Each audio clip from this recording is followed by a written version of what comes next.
नमस्कार। इस वीडियो में हम जल प्रदूषण या वाटर पोल्यूशन के बारे में पढ़ेंगे।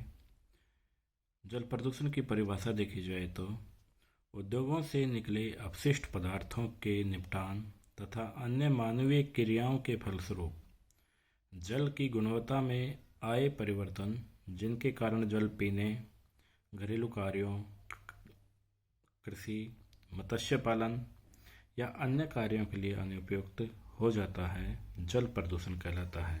अथवा जल में किसी भी प्रकार के अवांछित पदार्थ जैसे कार्बनिक, अकार्बनिक विकिरण, जैविक आदि की उपस्थिति, जिसके कारण जल की विशेषताओं में कमी हो जाने से घातक प्रभाव या जल की उपयोगिता में कमी आ जाती है, ये जल प्रदूषण कहलाता है।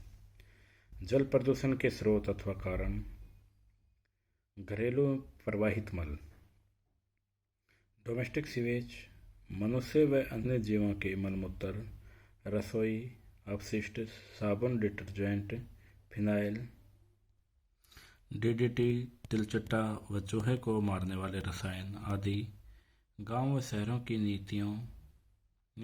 शहरों की नालियों एवं वर्षा जल के साथ बहकर तालाबों, झीलों एवं नदियों में मिलकर उन्हें प्रदूषित करते हैं। दूसरा है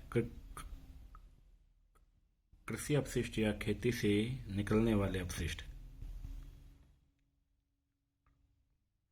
उर्वरक, कीटाणुनाशक, डीडीटी, वीएचसी, एल्ड्रीन तथा अन्य कीटनाशी और शाकनाशी कृषि मृदा को प्रदूषित करने के साथ साथ वर्षा जल के साथ बहकर तालाबों एवं नदियों में पहुंचकर इन्हें भी प्रदूषित करते हैं। तीसरा है औद्योगिक अपशिष्ट। लौह उद्योग, कागज उद्योग, रंजक उद्योग, ऊर्जा संयंत्र, उर्वरक उद्योग, कीटनाशी कारखाने, तेल शोधक, चर्म शोधक इत्यादि कारखानों से निकलने वाले अपशिष्ट आसपास के जल स्रोतों को प्रदूषित कर देते हैं। नेक्स्ट है ताप प्रदूषक। औद्योगिक संयंत्रों को ठंडा करने के पश्चात जो गर्म जल पुनः नदी या झीलों में आकर मिलता है, उससे तापीय प्रदूषण होता है। नेक्स्ट है तेलीय प्रदूषण या ऑयल पोल्यूशन। समुद्री मार्ग से खनिज तेलों को एक स्थान से अन्यत्र ले जाते समय दुर्घटनावश या तेल वाहक जहाज डूबने से एवं तेल शोधक कारखानों आदि से खनिज तेल जल की सतह पर फैल जाते हैं, जिससे समस्त जलीय प्राणी प्रभावित होते हैं। नेक्स्ट है रेडियोधर्मी अपशिष्ट या रेडियो एक्टिव वेस्टेज। नाभिकीय विस्फोट और नाभिकीय संयंत्रों से निकलने वाले रेडियोधर्मी पदार्थ चिकित्सा एवं शोध कार्य, बिजली उत्पादन, भोजन परीक्षण इत्यादि में प्रयुक्त होने वाले रेडियोधर्मी पदार्थ जल में पहुंचकर उसकी गुणवत्ता को नष्ट कर देते हैं। आगे है वायुमंडलीकरण। ये धीरे धीरे सतह या वर्षा द्वारा जल स्रोतों में पहुंचकर जल को प्रदूषित करते हैं। नेक्स्ट है प्राकृतिक स्रोत। प्राकृतिक आपदाओं जैसे ज्वालामुखी द्वारा निकलने वाले प्रदूषकों को जब नदी या नाले का पानी बहा ले जाता है तो पानी के बड़े स्रोत की गुणवत्ता में कमी आती है।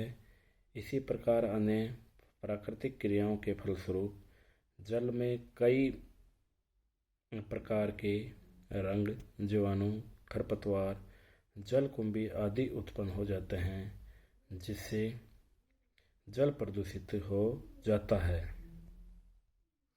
जल प्रदूषण के प्रभाव यह 3 प्रकार से हो सकता है। नंबर 1, विषाक्त प्रदूषकों का सीधा प्रभाव। दूसरा, जल के भौतिक व रासायनिक गुणवत्ता में आए परिवर्तन के कारण प्रभाव। तीसरा है जल की जैविक गुणवत्ता में आए परिवर्तन के कारण होने वाले प्रभाव। तो सबसे पहले हम विषाक्त प्रदूषकों का जो सीधा प्रभाव पड़ता है उसके बारे में पढ़ेंगे। कृषि में प्रयुक्त होने वाले रसायन, रेडियोधर्मी पदार्थ व औद्योगिक अपशिष्टों में उपस्थित धातुएं जैसे पारा, सीसा, तांबा, जस्ता आदि व अन्य रसायन जैसे अम्ल, क्षार, फिनॉल, फ्लोराइड जो कि जल स्रोतों में पहुंचते रहते हैं, ये अत्यंत विषाक्त होते हैं। कृषि रसायनों में कीटनाशी व उर्वरक मुख्य हैं। कीटनाशी जैसे डीडीटी मनुष्य में कैंसर की घटनाओं में वृद्धि करता है। कीटनाशी रसायन स्तनधारियों व पक्षियों में लिंग हार्मोन को प्रभावित कर प्रजनन विफलता का एक कारण बनती है। डीडीटी जैसे कीटनाशियों का आसानी से विघटन नहीं होता और ये उत्तरोत्तर पोष स्तरों में मात्रात्मक रूप से बढ़ते हैं। पोष स्तरों में रसायनों की मात्रा में सघन वृद्धि को जैव आवर्धन या जैव विस्तारण या बायोमैग्निफिकेशन कहते हैं। जैसा कि आगे के चित्र में दिखाया है कि जलीय पर्यावरण में रहने वाले पादप प्लवक या प्राणी प्लवकों को मछलियां और अन्य छोटे प्राणी भोजन के रूप में काम में लेते हैं और ये इन छोटी मछलियों को मांसाहारी जीव यानी बड़े जीव खाते हैं, जिससे इन जल में जो डीडीटी वगैरह उपस्थित होती है वो पेड़ पौधों के द्वारा या छोटे जीवों के द्वारा बड़े जीवों में उत्तरोत्तर यानी पोष स्तरों में एकत्रित होते रहते हैं। इसी प्रक्रिया को जैव आवर्धन या बायोमैग्निफिकेशन कहते हैं। सेकंड है, जल में नाइट्रेट की अधिक मात्रा होने के कारण मेट हीमोग्लोबिनिया नामक रोग हो जाता है। इससे रुधिर में ऑक्सीजन ले जाने की क्षमता कम हो जाती है। यह रोग मुख्यतया बच्चों में होता है। श्वसन तथा रुधिर संचार में क्षति होने से नवजात शिशुओं की त्वचा नीली पड़ जाती है और उनकी मृत्यु भी हो सकती है। औद्योगिक अपशिष्टों में उपस्थित भारी धातुएं जैसे पारा, सीसा, तांबा, जस्ता अत्यंत जहरीले पदार्थ हैं। पारा एक संचयी जहर है। जल स्रोतों के अंदर उपस्थित अवायवीय जीवाणुओं की उपापचयी क्रियाओं द्वारा ये पारा मिथाइल मरकरी में बदल जाता है, जो एक स्थायी प्रदूषक है। यह शरीर से उत्सर्जित नहीं होता।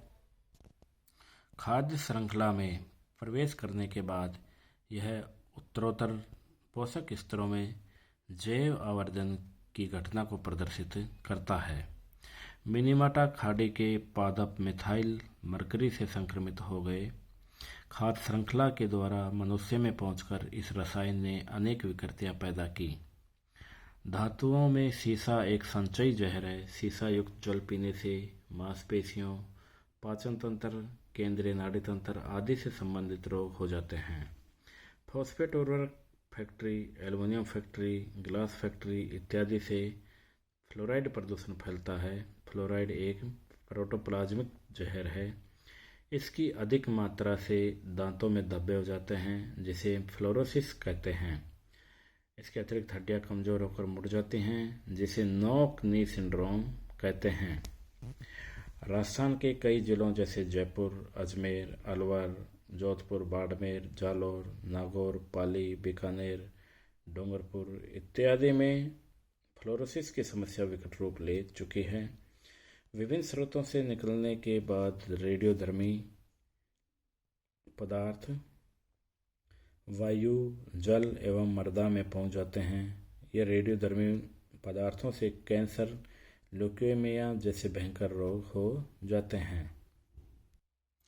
धन्यवाद। अगले वीडियो में हम जल के भौतिक व रासायनिक गुणवत्ता में आए परिवर्तन के कारण प्रभावों और जल की जैविक गुणों में आए परिवर्तन के कारण पड़ने वाले प्रभावों के बारे में और जल प्रदूषण नियंत्रण के उपायों के बारे में अध्ययन करेंगे।